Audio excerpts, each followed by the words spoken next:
makakuha lang ako ng record nitong na over discharge na na battery. Okay. Good morning. Dahil sa na over discharge kagabi yung battery, kukuha na po ng kumbaga report ito para mayroon akong ebidensya, no? Souvenir, and let's just hope na hindi na mangyari ito ulit. Okay, ikukwento ko. Alright, at tingnan natin, umpisa natin dito sa reading ng ayan, at least 10.1 na. So nagta-charge na nga siya.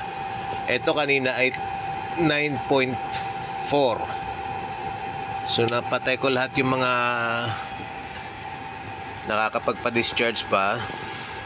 After mga half hour, naging 9.6 na siya. Kaya na-recognize na siya nitong isa. Itong isang charge controller na ito, na-recognize na yun siya kanina. So eventually nag-charge na nga. Pero dahil sa sobrang hina ng harvest, dahil sa makulimlim at maulan, naman siya, hindi na naman nag-charge, pero hanggang voltage lang. I mean, may voltage siya pero wala pa siyang wala na naman siyang reading ng current. So zero ang current, zero ang sa wattage. However, may voltage na, voltage reading niya, and halos gusto nang kumagat, no? Halos gusto nang kumagat sa 12 volts para makapagsimula na siya mag-reading. So anyway, itong isa na nakakabit dyan, ito kasi nakakabit ito sa pang 12 volts. Ito yung 12 volts, no? Yan. Itong 150 ampere hours na yan, 150 ampere hours na 12 volts na lithium iron phosphate, no? 12 volts lang yan. Backup ko lang yan sa gabi. Unfortunately, kagabi naiwanan ng misis kong naka-under yung freezer, kaya ayun na super discharge.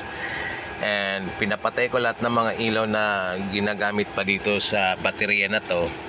Nakalimutan pa rin patayin yung dalawang which is a total of 8 watts pa rin na kumukonsumo hanggang sa mag-umaga. Kaya yun, at hindi talaga masabi natin talagang total discharge, kasi hindi na siya na-recognize nitong isang charge controller na to na doon nagta-charge. Ayun na niyang ma-recognize. 9.4 na lang ang recognition nito kanina, kasi mababa yung setting dito siguro, kaya hindi na siya mag-charge. So ngayon, nag-charge na. Let's forget the reading na 7.7 kasi medyo nagluloko na ito, pero napapakinabangan pa naman. Yung charge niya daw, na current charge niya 7.7, hindi totoo yun. Mga sabihin natin mga 0.7. So ngayon nasa 10 plus na yung yung reading ng battery, plus yung sa reading ng sa PV, sa solar panel. So looking good. Sana nga uminit-init mamaya para makarecover siya. Hindi ko na muna i-picture itong iba. Ito lang, dito lang muna ang mag-focus sa 12 volts, kasi ito nga yung na-discharge. So ito ngayon na isa, ito yung nakapagpagana kanina, kasi nga na-recognize niya dahil sa medyo mataas yung setting. Ang naging reading dito is 9.6. Pumasok talaga dun sa threshold na 9.5. Kasi 9.5 recognize pa siya ng ng charge controller. Kasi unfortunately wala ako ditong charger ng pang lithium ion, kaya kung nagkataon na over discharge talaga siya, na totally over discharge, hindi ko na talaga siya may charge. Obligadong bumili mo ng charger ng lithium ion phosphate. So ito nagsisimula na mag-charge. By the way, ito nasira na ito dahil doon sa nagloko na charging cable. Umusok na ito. Pati ito actually nasira to ng ng charger na ng Type C. Take note sa mga Type C na na cellphones, pag nagloko ang module, wala, nakakasunog. So hindi lang charger ng cellphone ang nasira, kundi charger sa cellphone ng charge controller. So nagloko na tong dalawa do, all because of may sira siguro yung module ng cellphone. Itsinyas ito, both ito umusok na siya. Pero matitibay itong dalawa to, kaya bilib ako sa mga to, dahil ayan, napapakinabangan pa siya. At least yun lang ang nasira, yung sa charger ng cellphone, yung itong tawag doon, itong sa pinapalang ko na dito yung sa USB cable, sa charging cable sa USB. Dito nilagyan ko itong marker para hindi na siya magamit, Ayan, okay, ito, babalikan ko ito ngayon. So ito ngayon nangyayari dito, hindi siya basta kumakagat-kagat. Ang ginagawa ko, para siya kumagat, ibinababa ko yung circuit breaker ng galing sa solar panel. So susubukan ko ngayon ibababa ito.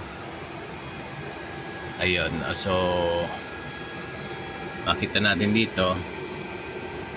Ayun, na siya, naka night mode. So i-on ko ulit. Ayan. So pag nakita natin tong yun, ibig sabihin may ng araw. Ayan, ang bilis, ayan, very good. So kumagat na siya, nag-reading na kaagad ng 12 volts. Since over discharge ka kanina, hindi pa siya umabot ng 12 volts, pero ang bilis ngayon 10.5 na kaagad. May 10.5 na reading na galing doon sa solar, and 10.4 na yung battery ko, which is really a good news for me, kasi from 9.4 kanina, tapos nung na-recognize ito sa 9.6. ayan, so tingnan natin ngayon kung ilan ang yan. So meron na siyang 0.5 to 0.6 current, equivalent to 6, naglalaro na sa 6.3, 6.5 na na wattage. Yun, nice and good. Thank you very much, at naka-recover siya. Yan lang, kaya gusto ko itong i-feature ngayon, kasi nga well and good, basta hindi ka kakabahan at meron kang medyo konting knowledge sa pag ng solar, all good. And ayan, ulitin ko, dalawa ang nakakabit doon na na charge controllers. Magkaiba kasi yung mga kuha ng panels, magkahiwalay, lalo't hindi ko talaga siya pwede pag-isahin. And dapat ito pala naka-set up din ng tamang salpang lithium ion, yung ganon. So ito naka-set up na pang lithium ion, ito ganon din. May setting siya, tingin-tingin na lang siguro sa YouTube o sa iba pa mga kwan. Naka-set up to sa,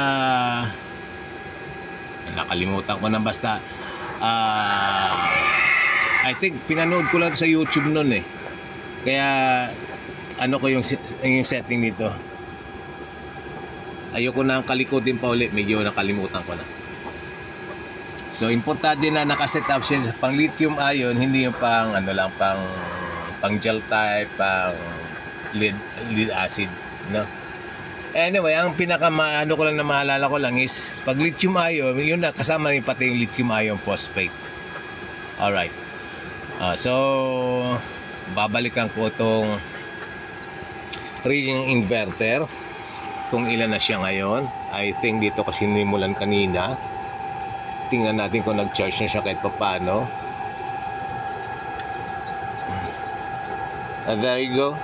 Ayan na nga, 10.4 na nga ng reading. Okay, nice and good. Sobrang kulimlim ngayon. Mahigit na 2 weeks actually na sige ang ulan. Mula pa nung bagyong Karina, tapos Domeng, mayroon pang Emong yata, yung nakalimutan ko yung pangalan, isa pang bagyo ngayon. So non-stop ang ulan, at talagang napakahirap ng makapag ng solar. Pero kami fortunately dahil nga sa over kami sa solar panels, yan, medyo dito nagpapa-charge karamihan talaga ng ano, dahil sa hindi sila talaga makakolekta ng energy mula sa araw. At kami dito at least meron.